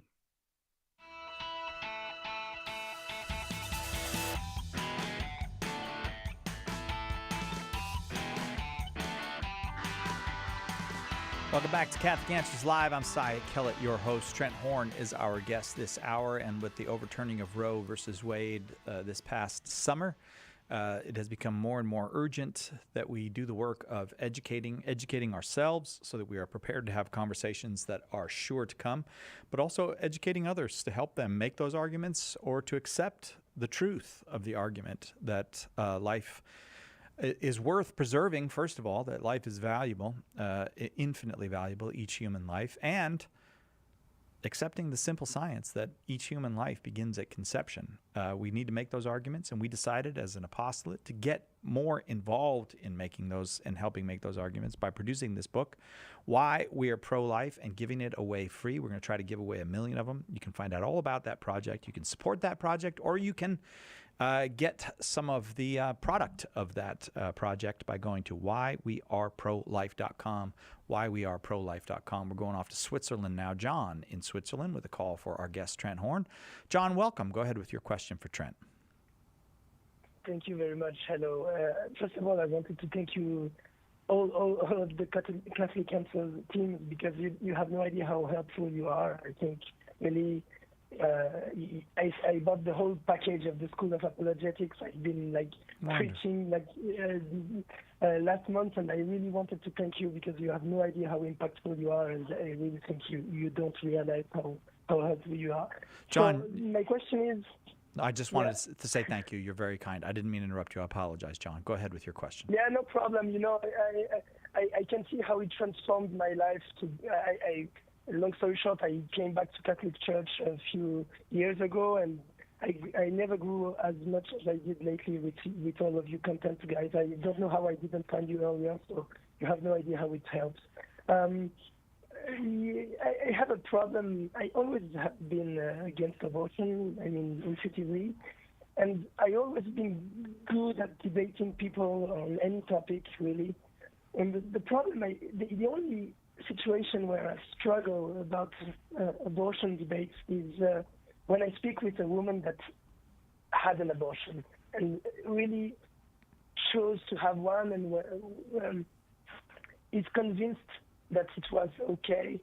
And I can rationally convince them that it's wrong. I can even make them understand why I think it's murder, even though I try to avoid that term when I speak to them.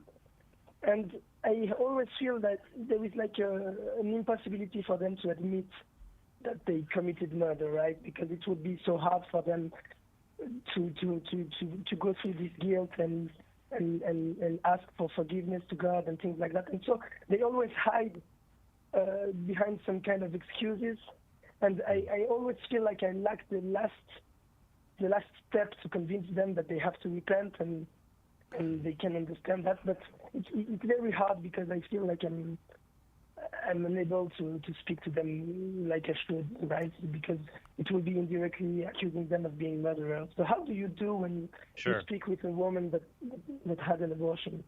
Well, John, I commend you for your courage in having the conversations. That it sounds like you make a lot of headway, even with people who have been involved in a past abortion. So first, you have to accept, and all of us have to accept when we're in conversations with people, that we only have control over the things that we say. We don't have control over how another person responds. So we can't judge the success of our response we give merely to what it does to another person, because we could give a perfect answer and the other person is closed off to grace and to truth and doesn't want to hear it. And sometimes the only person who can open them up to the truth is Jesus Christ, because he is the way, the truth, and the life. And so a lot of times we have to pray for the Holy Spirit to open that person's heart and to convict them. So a lot of times we have to pray for that person. We ourselves, the words we share, don't have the ability to bring someone to repentance. Only the Holy Spirit can do that. So we can pray for them. But we can provide means for them to be more open to the idea of coming to terms with their past. I find what can be helpful is to empathize, to talk about how you could say, look, everyone, myself included, has done things we are ashamed of, things that we wish that we could hide from the rest of the world. Maybe we have done things we can hide from the rest of the world, but we can't hide that from God. And we can't hide it from ourselves. We still feel the pain weighing us down.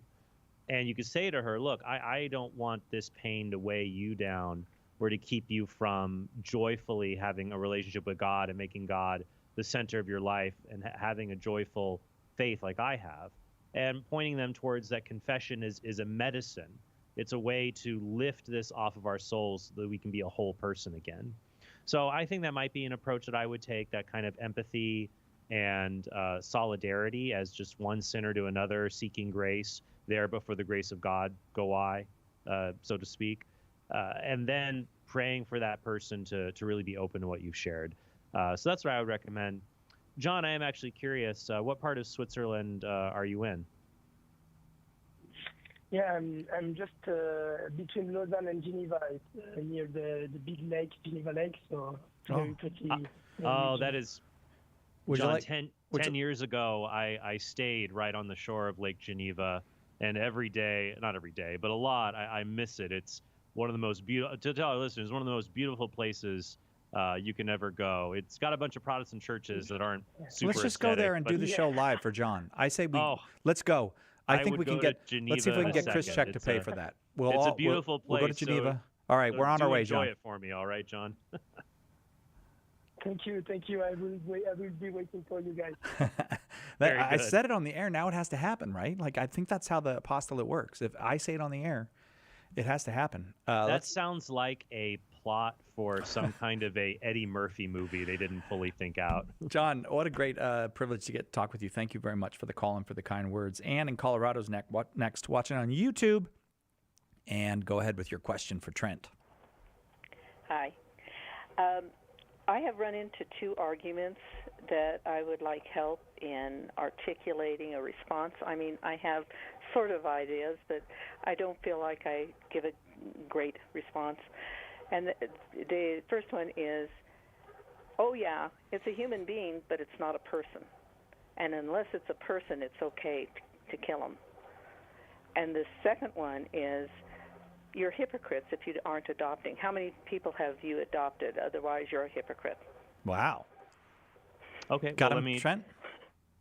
The first one, if they say a fetus is not a person, I would just ask them, well, what is a person? Please define what that is. If it's just something that can feel pain, well, then, squirrels can feel pain, but they're not people. If it's something that can think like you or me, well, a newborn baby can't think like you or me. Get them to define what a person is, and don't let them try to get away with saying, well, it's any human or person that's born. It's any human being that's born. Well, that's like saying any human being that's white is a person. Why can't it just be any human being? So really make them define what a person is and show how it's kind of an arbitrary or incorrect definition that they're offering. Number two, for someone who says, we don't have, you're a hypocrite because you haven't adopted children. I would lean into that and just say, let's just say you're right. Let's just say you're right that I'm a bad person, because I haven't adopted any children. How does me being a bad person make it okay to kill a child through abortion? How does that make sense? And turn it around right back on them. You don't want to be defending yourself. This is an ad hominem argument. It's saying you're wrong because you're a bad person. But that's not true. Bad people can be right about things. Plus, of course, we're not bad people. That's like saying, oh, you want to outlaw slavery? How many slaves are you going to employ to work for you? I don't have to employ any. You still shouldn't be allowed to own another human being. So that's where we can show to say, look, let's say you're right. Let's say you were right. You can diffuse an ad hominem by just saying, yeah, I'm a bad person. So what? How does that make it okay to kill a child before he's born? And then just go into that. And then you could say, look, the fact of the matter is there are adoptive families.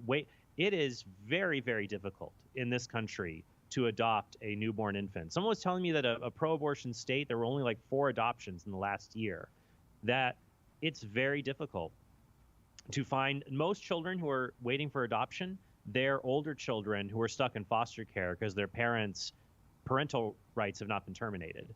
So the fact of the matter is there are more people waiting to adopt newborns than there are newborns. That's not the issue. The issue is, should it be legal to end the life of an unborn human being? So that might be how I would go about it, Ann. What do you think, Ann? Thank you. Oh, yeah. Thank you very much. In my neighborhood, this is the things that always come up. Yeah. And my son always uses the one about the adoption that is very difficult to adopt, and there's more people who want to adopt than there are children to adopt. Right. Well, Ann, thank you very much. You're very welcome. But if you'd like a copy, maybe leave it around. Put it on the coffee table. Maybe the son will read it, Why We're Pro-Life. We'd be happy to send you a free copy or copies. Just let Edgar know how many you'd like. We have to take a quick break. 888-318-7884 is our number. We're talking about why we're pro-life. If you're pro-life and you want to call and get some tips from Trent about how to defend human life in all of its stages, 888-318-7884. If you're a pro-choice person, or maybe even you'd prefer the word pro-abortion, I don't know what people want to be called. But whatever your label, if you disagree with us, you're welcome here as well. 888-318-7884. Hang on. Catholic Answers Live will return in a moment. St. John Paul II stated that, for the disciple of Christ, evangelization is a duty, an obligation of love. And the Catechism of the Catholic Church states that evangelization is necessary for salvation. So we know we're called, but how do we do it? St. Paul Street Evangelization can help. To learn more, contact us at streetevangelization.com. That's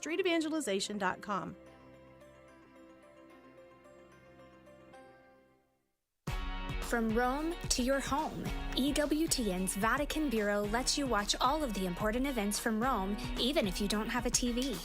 Using the latest technology, we've made it possible to watch the latest news from the Holy See, all delivered directly to your home. It's easy. Watch live on EWTN YouTube and follow us on Facebook, Instagram, and Twitter. EWTN, the Global Catholic Network.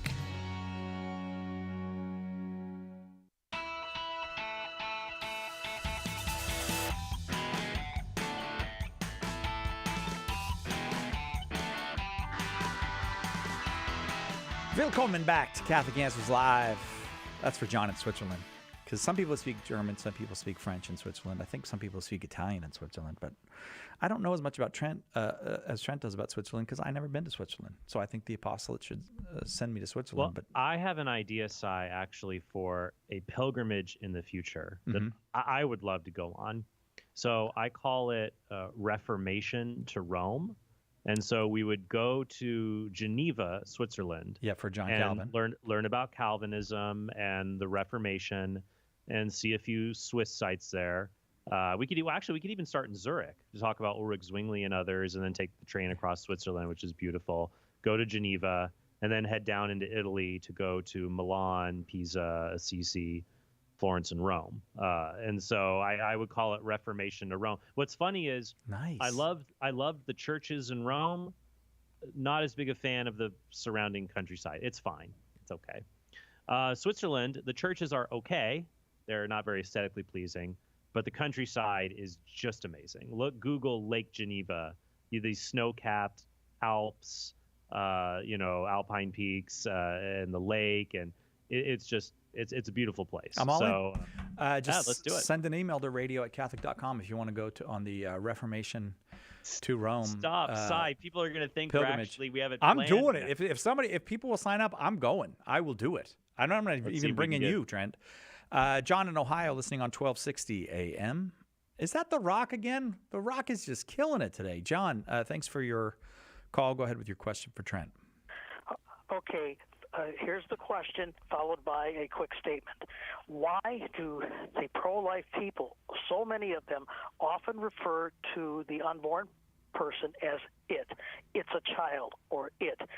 Here's the statement. I have had success when I stay away from the word it. I will refer to the person as a boy or a girl or a baby or a person, but I consciously avoid the word it, and I have found that throws some of the pro-choice people off a little bit, and then they kind of don't know how to answer, because when you use the word it, that's not turning it into a human thing. That's But when you say depersonalizing. boy or girl, son or daughter, that turns it into a very human thing. All right, let me get a That's comment my from statement. Trent, and then I thought that was the statement. I'm sorry, John. Go ahead with the statement. Well, I just made the statement. The statement was Oh. that Okay, the I question was why do so many people use the word it? And I've had success I got it. referring to the unborn person as a boy or a girl, son or a daughter, avoiding the word it simply because it does not exude humanness. Trent. Well, I think most people, including pro-life advocates, might end up using the pronoun it or the reference it because they're talking about a particular child abstracted from whether the child is a boy or a girl. They're talking about, and they're speaking about an unborn child who is representative of all unborn children, boys and girls. But I agree with you that saying it is not ideal. And I'm sure if you go back to the shows, I'm sure I have said it before. I think when I speak about it, I often use phrases like this child, the child, this human being, this human.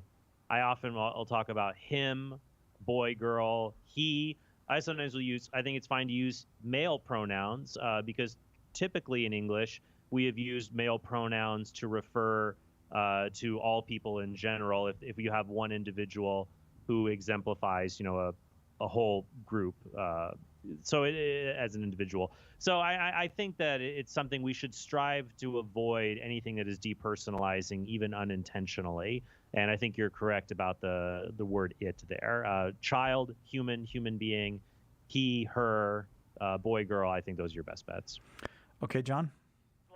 like boy girl the best right now, since there's this move on to erase boys and girls. Yes. And make everybody.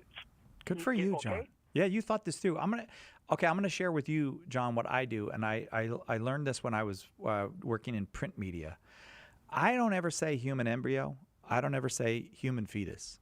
I always say a human in the embryonic stage or a human in the fetal stage, because the people think human embryo, it sounds like a human toenail or a human, eyelash or something, and that's not what human embryo is. So I just want to throw that out to you, John, since you are careful with language. What do you think?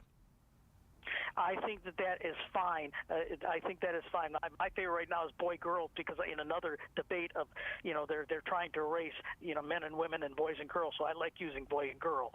But that's all, not only for the unborn child, but for the other purpose too. But yeah, all these are fine. I just the word "it" rubs me the wrong way, and I don't think you're as successful when you say, well, well, whatever. It's going to be born sometime, or it's just it is not human. Yeah, there you go. John, God bless you and your work. If you would like a copy or copies of our new book, Why We're Pro-Life, to help you in your work, you just hang on and Edgar will get it sent out to you. It's entirely up to you whether you'd like to take it, or maybe you want to just get a copy, see what you think, and maybe we can get a whole bunch of them to you for whatever ministry you'd like to share them with. Why We're Pro-Life. To those of you listening, if you would like copies, if maybe you would like multiple copies for your school, for your church, for your apostolate, for your pro-life outreach, you can find out about how to do that at whyweareprolife.com. If you'd like to support us financially in this, any donations that are given to this effort go to this effort. They're not going to other things. They're even worthy things like paying Trent Horn's salary. That's not what they're going for. Why We Are Pro-Life is where you can get these books and where you can support us in getting them out. Whyweareprolife.com. Next up this hour, we go to Maddie in Pensacola, Florida, listening on 103.3 FM. Pensacola, I think an unscathed part of Florida, and we're glad to have you here. Maddie, go ahead with your question for Trent. Thank you so much. I didn't much so have a question, more so I wanted to share a personal story. Maddie, as to why I'm pro-choice. I would love for you to do that. Could you be a little closer to the phone? It's just like it's hard to hear you. All right, is that better? I think that is better. Yes, go ahead, Maddie. Okay, so I just wanted to say that I am, or have, unfortunately had to experience. I don't like the word abortion, so I say a procedure to terminate a pregnancy, and that was when I was a lot younger, and I didn't have the education or the resources, or even the support that I thought I needed at the time. And as I've gotten older, that experience kind of left an imprint on me, on my soul, on my whole existence. So for many people who find themselves in maybe situations that they don't feel that they have support, they may turn to make these choices or decisions that they may later regret in their life. So I really feel like, personally, I would never make that choice again. I am pro-life now, so I just want anybody that is listening to know that you're not alone if you find yourself in a circumstance that you think you can't handle, that there's always someone willing and wanting to help. So, Maddie, I'd like to get Trent's response, but if and maybe he wants to come back to you, but hang on. I'm very moved by what you said, but Trent, your response to Maddie? Yeah, Maddie, I was just going to ask, have you had the opportunity to speak to like a Catholic counselor or to attend a retreat for others who have had experiences with abortion? Have you ever done anything like that? No, I have done some doula work. That's probably as close to. I couldn't hear you. You've done some what? Doula work. Doula work. Yes, I see. Work. Yeah, support with mothers who have experienced loss or who haven't felt like they needed support. So my Sure. past kind of led me to try to be more supportive to women who don't feel like they have that support and who kind of want to face that choice when they think that that is a choice, where I personally don't feel like it should be, because with the argument of where and when does life begin, like life begins, when, for me personally, I believe it's when the two combine, when the seed and the egg combine and the beginning of life begins. So that's when the whole process begins. I think there's even a video that shows that there's like a burst of electricity. I think that would be like when the spirit enters, so there's a whole lot of things that aren't known, and people make decisions based off of lack of knowledge. And if we could just better inform people, then we could probably help many lives. I agree. So, but I would recommend also for yourself that for anyone, whether for you or anyone listening, it's very helpful to find healing from this past trauma. Even if you think you don't need it, it's still there. So stay on the line. I'll have our call screener email you a link to a group called Rachel's Vineyard. For anyone listening, definitely check out their website. It's rachelsvineyard.org. And I'll have our call screener email that to you, rachelsvineyard.org. And you should be able to find, hopefully, a post-abortive retreat somewhere near you where you can experience a lot of healing, especially with others who have been in a similar situation. But thank you very much for calling and sharing your testimony with everyone. I think it'll be very helpful, Maddie, for many people who've heard this and are in the same position you are or are thinking of being in that position as well. Maddie, thank you. You've done us a great service by coming on with us. Did you have any? Was there anything else you wanted to say? I don't want to rush you off, Maddie. Is there anything else you wanted to say before? No. Thank you so much. Thank you for your time. Well, thank you. If you'd like, we're going to send you the link if you want to hang on and get that. But we'd also like to send you this new book we have, Why We're Pro-Life. We'd love to hear from you about it, if you think what you think about it. But I'd also like to send you a little book we have called The Words of Eternal Life: True Happiness and Where to Find It. Just as a little gift, just to say thanks for this powerful call.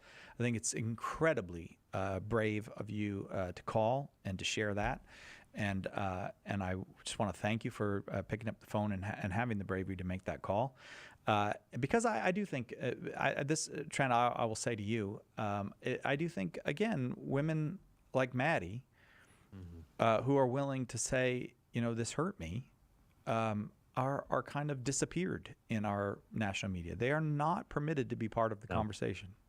No, because it makes it more complicated for people. And there's someone that pro-choice advocates, someone who's hurting, pro-choice advocates want to say that they're for women in difficult situations.